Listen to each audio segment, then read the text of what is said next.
sampaikan kepada seluruh pihak, baik perkara nomor 1 maupun perkara nomor 2. Panggilannya sama, jam atau pukul 9 waktu Indonesia Barat di ruang sidang pleno. Lanjut, berarti putusannya ini nanti digabung, Pak? Nah, pembacaan putusannya? Digabung dalam satu sidang yang sama, dalam satu majelis yang sama. Kalau rapat teknis tadi yang minggu itu sudah selesai pada? Belum selesai.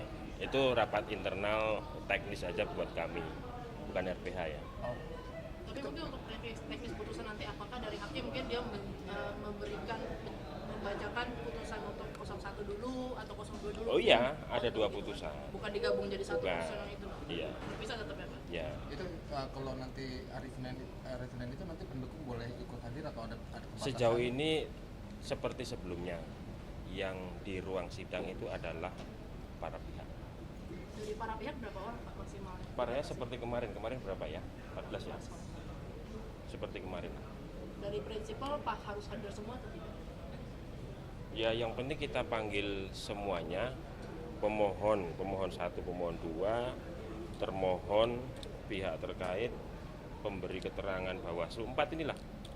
Untuk 2 perkara itu kan ada 8 surat yang kita kirimkan. Tapi itu berarti belum tentu diwajibkan ya, Pak? Untuk misalkan apakah dari Prabowo Gibran, misalkan mereka kan pihak terkait, apakah mereka juga diwajibkan untuk hadir di putusan? Lo pihak terkait juga dipanggil, kan pihak juga. Kita panggil, nanti dalam waktu 1-2 hari ini kita konfirmasi siapa yang mau hadir, disesuaikan dengan kuota kursi di ruang sidang, kan begitu seperti sidang-sidang sebelumnya itu kan. Mas, berarti hari ini RPH berakhir ya, atau seperti apa? RPH kan saya sudah bilang kemarin sampai hari Minggu, masih sampai hari Minggu itu sekarang juga masih berlangsung, besok juga masih diagendakan, Minggu juga masih diagendakan. Apakah sudah diklasifikasikan berapa jumlah yang mendorong hakim mengabulkan, berapa yang mendorong hakim untuk menolak permohonan? Enggak, belum. 14 itu kita serahkan sepenuhnya. Nanti untuk klasifikasi itu untuk kebutuhan kita data, mudah-mudahan semua amicus curiae itu nanti kita jadikan dokumen publik semua. Jadi silahkan nanti yang mau mengklasifikasikan dari 44 yang sudah kita terima hari ini itu seperti apa substansinya. Kita tidak mengklasifikasikan, itu diserahkan ke hakim semua yang 14. Belum bisa baca sekarang? Belum, sedang kita proses ini, sedang kita data semuanya karena berdatangan terus ini kan. Mudah-mudahan dalam 1-2 hari kita bisa tampilkan di laman MK nanti. Berarti ini lagi dicermati para 8 hakim? Yes. 14 itu berarti paling tidak sudah diserahkan ya? Sudah dari awal. Sejak kita terima, kita administrasikan, kita serahkan. Terkait pengambilan keputusan nih Mas, dari majelis hakim, lewat musyawarah atau lewat voting dari mereka? RPH itu karena kita nggak bisa ngakses ya, RPH itu kan tertutup. Jadi saya nanti taunya sama seperti teman-teman, hasil RPH itu ketika nanti diucapkan itu kita juga baru tahu apakah musyawarah mufakat, apakah seperti apa, nanti kita tahu itu di putusan di bagian akhir itu kan. Terakhir mengenai ini penegasan kembali terkait kan tidak mungkin deadlock katanya. Nah, mungkin bisa diulang lagi nih Mas soalnya kalau imbang gimana? Semua lembaga pengadilan dalam mengambil keputusan nggak mungkin deadlock. Itu kan keputusan di lembaga pengadilan manapun, termasuk di Mahkamah Konstitusi. Kalau suara terbanyak tidak bisa diambil, ya keputusan tidak bisa diambil dengan suara terbanyak, maka suara ketua sidang pleno itu menentukan.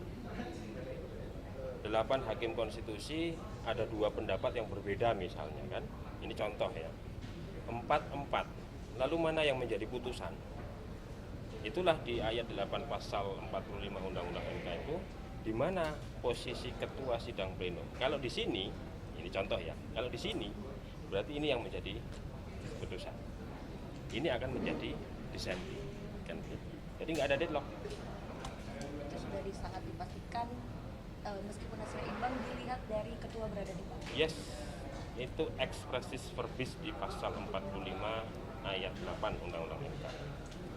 Mas, itu ada karangan bunga di sidang sengketa pilpres ini kan memaknai ada kalangan mahasiswa itu Ya, kita terima kasih kepada seluruh pihak yang berkirim karangan bunga kepada kita, itu bentuk apresiasi kepada Mahkamah Konstitusi.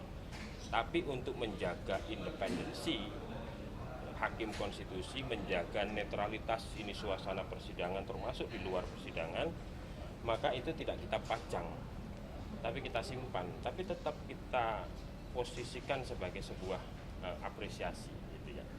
Supaya ini nggak ada mengganggu independensi lah gitu ya. Jadi tetap kita terima kasih, kita apresiasi, tapi kita tempatkan di sana, kita simpan dulu. maksudnya kan karangannya dengan narasi mendorong hakim menolak itu Ya. datangnya dari siapa dan datangnya kapan ya? Itu saya kira tadi pagi itu, baru tadi pagi atau tadi malam. Karena ada ton-ton seperti itulah, maka supaya ini kondusif semua ini, nggak ada yang memihak ke mana-mana ini. Mahkamah Konstitusi kita terima, tapi kita tempatkan supaya tidak terlalu dilihat orang gitu. Nggak ada, itu kan cuman begitu aja itu kan. Enggak. Mas, kemarin kan sempat ada wacana kalau hari ini bakal ada demo dari relawan 02. Mungkin memang pada akhirnya batal. Tapi apakah dari hakim sempat ada bertanya, mungkin ada sedikit menyampaikan concernnya mereka terhadap hal ini? Nggak ada. Nggak ada. Hakim fokus RPH untuk pembahasan perkara. Mas, RPH kan dijadwalkan terakhir hari Minggu. Apakah ada kemungkinan bakal selesai hari ini atau hari Sabtu besok, Mas? Segala kemungkinan ada, tapi agenda itu tetap berjalan setidak-tidaknya sampai hari ini.